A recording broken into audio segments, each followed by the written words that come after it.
Hey family, this is Alvarez.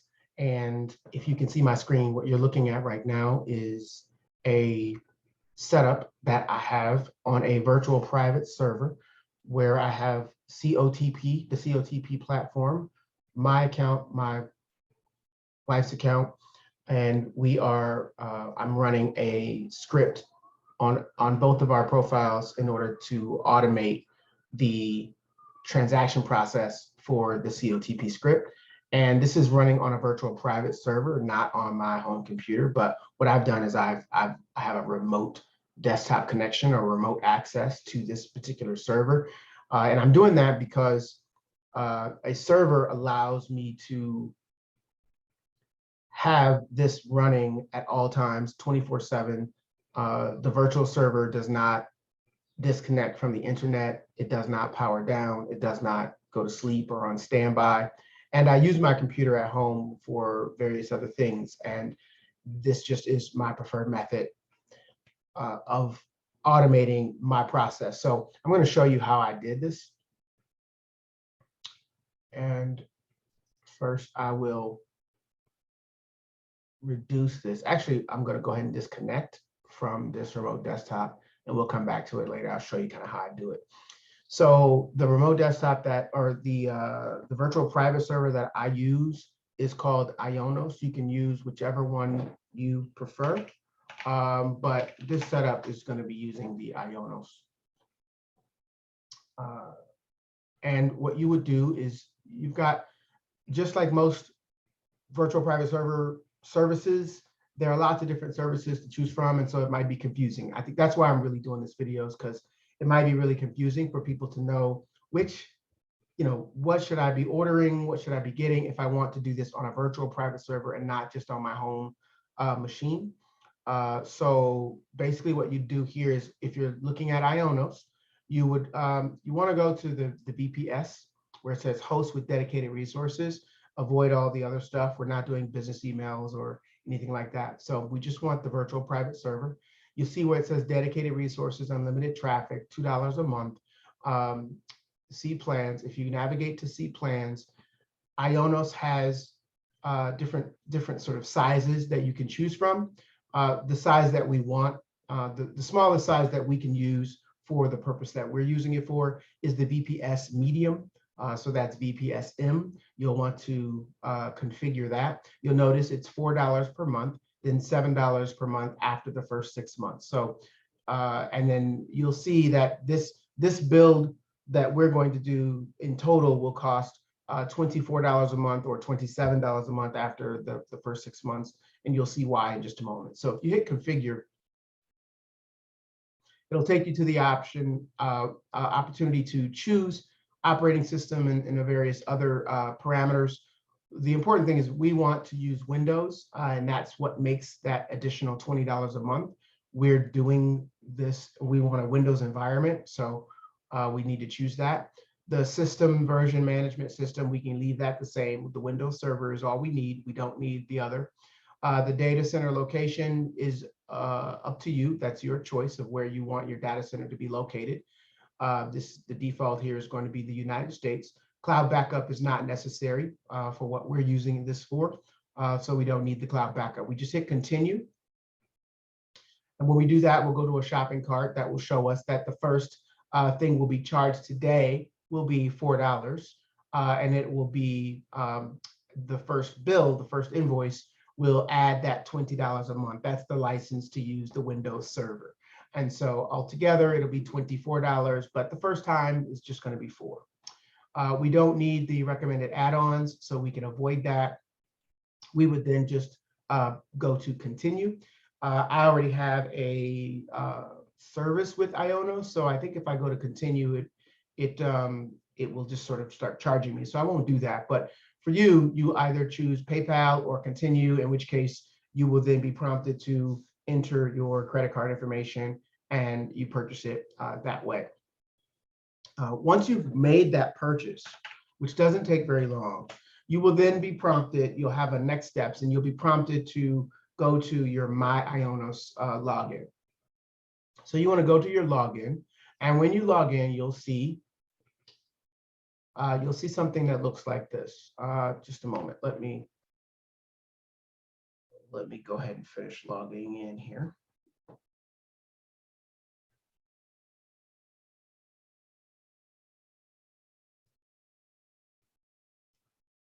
I didn't mean to stop the share. Let's get back into that.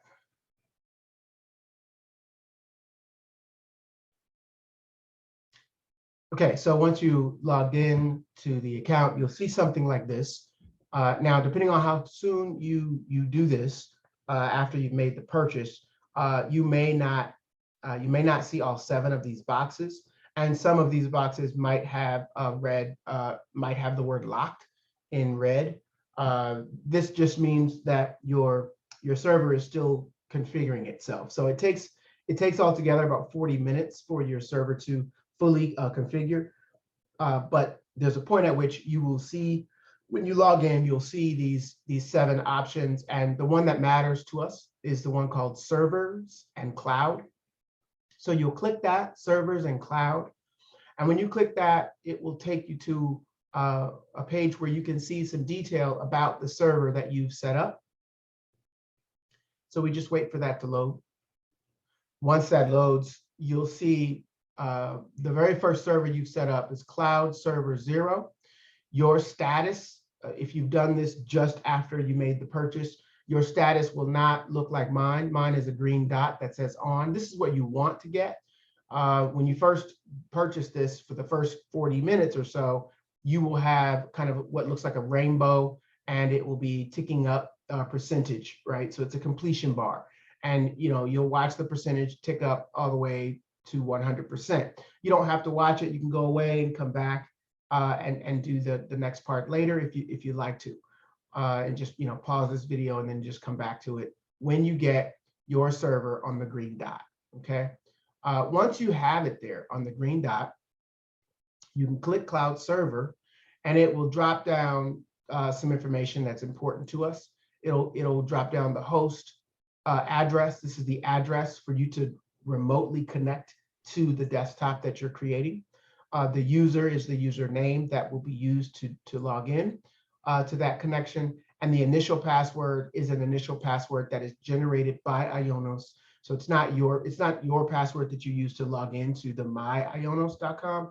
It's a password that is generated. If you hit the eyeball here, a password will pop up that is unique. You don't necessarily have to write that down because Ionos is going to remember it. It's not necessarily going to change, and you'll only use it.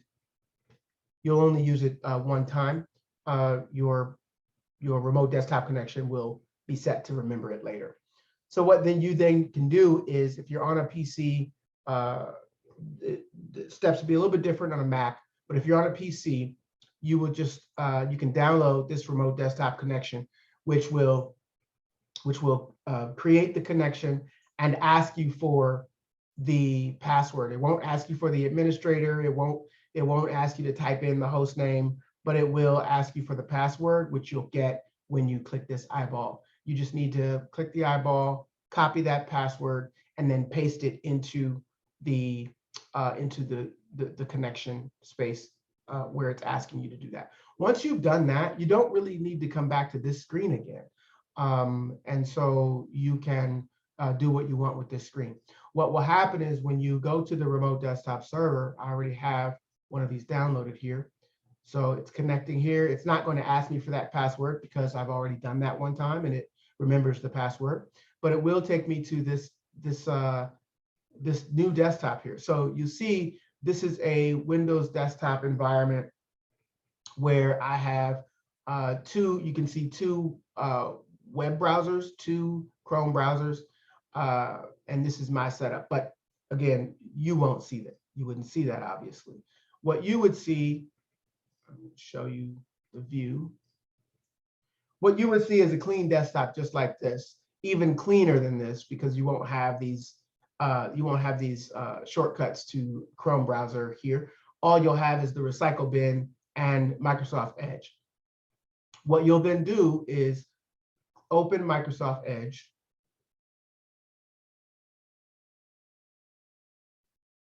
Wait for that to load.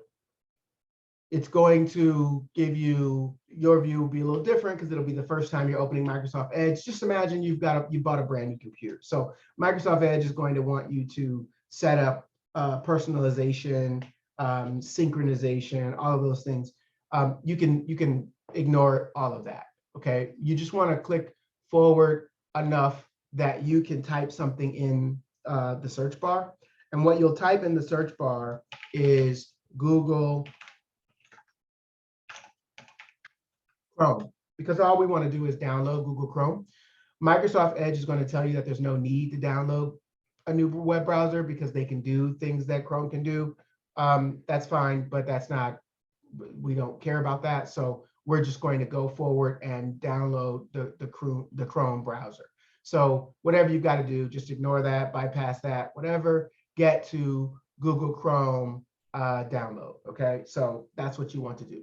Get straight to the Google Chrome download, download Google Chrome. Once you download Google Chrome, you will see, of course, Edge is going to tell you, you don't need to do it. Just X that out. You will, once you download Google Chrome, you can navigate to your downloads if you don't happen to already see it. But download to your downloads, you'll see a little thing pop up right here, and you see the Chrome setup.exe. You open that file. That's how you install Chrome onto your computer. Okay, so that's what you would do. Now, mind you, we are on a remote desktop, so you might already have Chrome on your actual computer, but we are now working in a computer that is not that's not on your device. It's located someplace else. Okay, so it needs Chrome to be installed on it. All right. So anyway, you install Chrome, and once you've done that, you no longer need Edge. So you're welcome to close that. And then what you would have is you would have a standard Chrome browser, right? So here you are with Google Chrome browser. What you would then need to do is in the search bar, you're going to search for imacros for Chrome.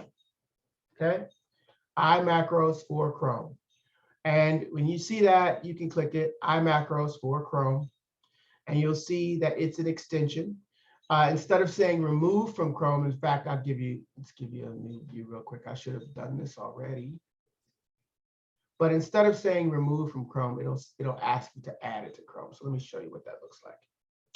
So this is what you would get. This is more like what you would get. You would get Google Chrome, set up your new Chrome profile, continue without an account. I don't need an account. I'm just going to name it something here. We'll call it test run. And then we'll just give it a, we'll just give it a random color. Hit done. Okay. Now, this is what you would be seeing. Okay, so you would then, as I mentioned, type in imacros for Chrome. Okay, this is yeah, we can agree to that. That's not a problem. imacros for Chrome. You see it's an extension. Now you see where that says add to Chrome. So yeah, we would add that to Chrome, right? Add the extension. And then you'll get this window pop up. Thank you for installing imacros for Chrome. We can accept, that doesn't matter. But what I want to point your attention to is right up here where you see the profile, then this little window icon here. Then you see the puzzle piece icon. I call it a puzzle piece. That's the extensions icon there. You'll see imacros for Chrome now is there. I like to pin it. And so you hit the thumbtack there and that will pin it right up here. Once you do that, you can then click that blue flower and it'll open another window right here. And so when you see this window open, this is the imacros window. Right now, we don't have any script stored here, so we have to create a placeholder for the script. To do that, we're going to hit record, and then we hit record macro, and then we immediately stop, okay? Because we don't want to actually record any of our button clicks. We just wanted to create a space to put our script, Okay, so we now have a little notepad here that has some text in here. We don't need any of that text, so we can delete that. So highlight it, delete it. All right. And then what you want is you now want to go to find where you have your script saved. All right. So I have the text of my script saved here. Okay. And this script begins with URL space go to equals HTTPS, and then it has the web address for COTP, and then the script ends with wait space seconds equals 7,815. That's roughly 2 hours and 10 minutes and 15 seconds or so. Okay. All right. So we want to highlight all of that. We want to copy all of that. Okay. And then navigate back to this script here, this macros editor, and then you want to paste everything that you have copied. Okay. Once you have it pasted in there, you no longer need the notepad, so you can get rid of that. Okay. You've got it pasted in here. You want to save as and close. Save as and close. And then you give this a name. Test run script. Okay. I like to name it by whoever's profile it's related to, because this script is going to be specific to whoever's profile is on this particular browser. All right. So if you wanted more than one account on your server, you would need a browser that has a different profile, and then therefore a new script would be needed. So this script is named for test run because that's the profile that this is working on. So macro storage bookmarks is okay. You hit okay there, and now you'll see you have test run script that's here. You can highlight that and then go to play. Now, in order to run this multiple times, so the point is automating the process that we do in COTP, right? Those 3 button clicks that we have to do every 2 hours. So we want to automate that so that when we're sleeping, this thing is still running. So what we do is in the play options here, we want to play the macro repeatedly, and the maximum we want is 100 times, right? And so that's what this script will do, is it will run itself 100 times. The way the script is currently set up, at least mine, the way this script is currently set up is it will press those 3 buttons 5 times. All right, that might not mean anything to you. Let me show you what I'm talking about here.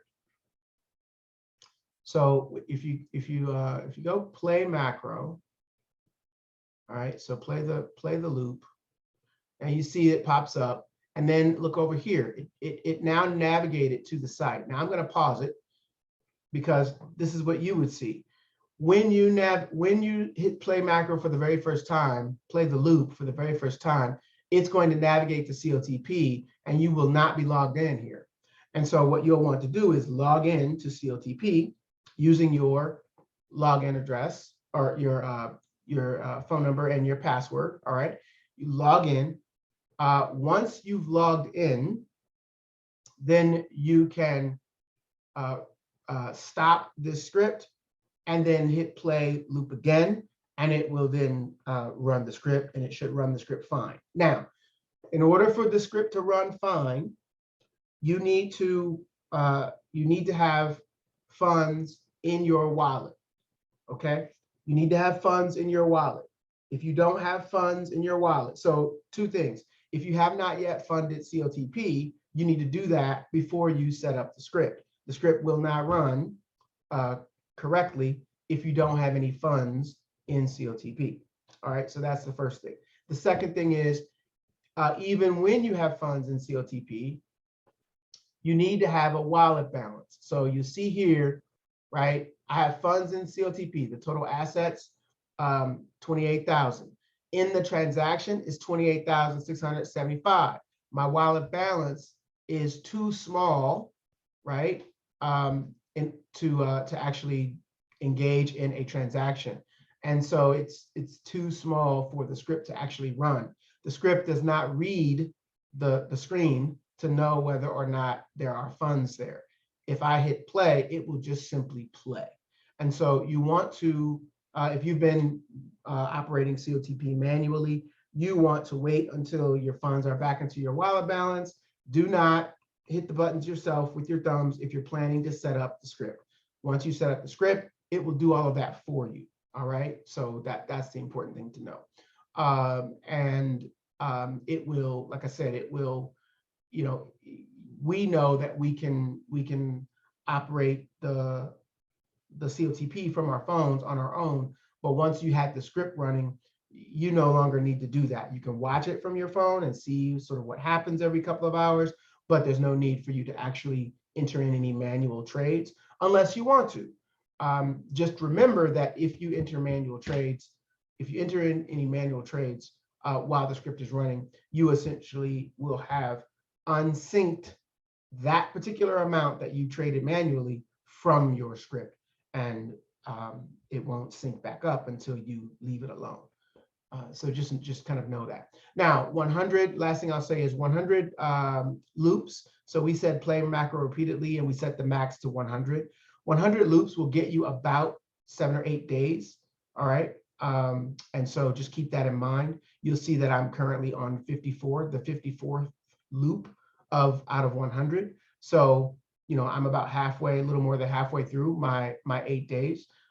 So in the next, 3 to 4 days or so, I will need to, the loop will have stopped, right? And then I will need to just restart it. And restarting it is just simple, just hit play loop. There's also nothing wrong with interrupting it. So if you happen to be checking it and you see that you're on number 92 or 93, there's no need to come back later unless that's what you prefer to do. When I see it at 93, I just go ahead and stop it and restart the loop. That's pretty much what I do. So just keep in mind, you have to have money in the wallet, a wallet balance, in order for you to restart the loop. So that's the one key piece. You might have to wait until you've got money back in the wallet. So I try to time it, as much as I can, so that when I restart my loop, I make sure that I have funds in the wallet balance. And that's pretty much, that's pretty much it. So it's the way it works. Okay.